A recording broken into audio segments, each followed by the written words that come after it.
Hello friends, Japan just made a move that could freeze global market. A $10 billion bomb that no one saw coming. Thus, the illusion of Japan yen carry trade has shattered. Japanese bond sending shockwaves globally. On November 19th, Japan bond yield hit 2.81%, its highest since 1999. What does carry means? Carry means benefiting from the low interest rate government provides on their bonds. Second, how does yen carry trade work? It involves borrowing the yen or any other currency with similar super low interest rate, then using it to buy currencies with better yields. The trade involves buying the higher yielding currencies with the borrowed yen to invest in the bonds or other money market instrument in that currency. It has been the safest and most profitable trade in the financial history, but it works only when, for one, borrowing the yen is very cheap. Second, investing outside Japan earns more. Third, the yen stays weak or stable. If one of the indicators collapse,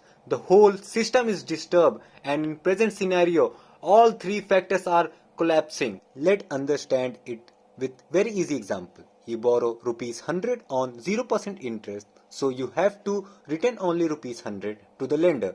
Now, you invest same 100 rupees somewhere and in return you get 110 rupees. So you keep the 10 rupees with yourself and return the 100 rupees. This was the system which was running in Japan, except the scale is $10 trillion.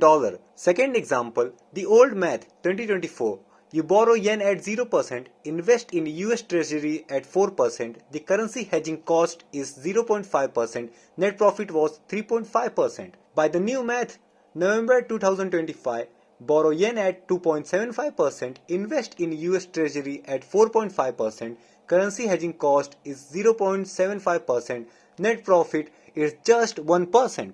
At this margin, the trade will not be worth the risk anymore. And if yen strengthens further, you lose money when you convert back. Now, nobody wants to trade in loss, so the people are panicking that the investors are going to exit. Japanese investors have over $1 trillion held in US treasuries and bond as of Jan 2025. Now, it is not profitable for them to convert. They will sell them, and the dollar is converted in yen. This will strengthen the yen even more, which will trigger more liquidation because it will become less profitable. Why? First, if you borrowed yen at 100 per dollar but buy back at 95 per dollar, you lose money. So rising yen equal to carry trade rates loss, which forces more people to exit, which strengthen the yen more. Here is the exact mechanics in a clean chain. Now we all have a question in our mind. Why did Japan do it? There are three reasons. First reason, inflation. Inflation in Japan has been recorded the highest in 25 years, 2.5%. The Japanese can't lower rates again. Bank of Japan Governor Ueda warned weak yen could affect underlying inflation. That is, if yen keep falling, inflation get worse, forcing more rates hike. This is a one-way street.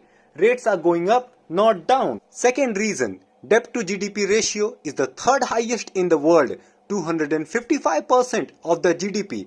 It is a debt trap. Every 1% rate increase adds 13 trillion yen, that is $85 billion to the annual debt servicing. At 3% rate, Japan entire tax revenue goes to interest payments. This is unsustainable. Third reason, Japan government approved $135.40 billion economic stimulus package on Friday. This has to be covered by issuing additional government's bond. This is the reason why the 25-year-old tax rate has been increased. Here what to watch. December 2025, the next Bank of Japan meeting. If the rates are increased, then it will lead to sell-off. Ueda hinted weak yen could force our hand. Quarter 1st 2026, Japan fiscal year end by March 31st. The Japanese pension fund will be rebalance portfolios annually. If they exit US asset except $100 billion selling pressure, there will be a red line. The red line is if US and Japanese yen break below 145, currently at 148, carry trade unwind accelerate exponentially. Thank you.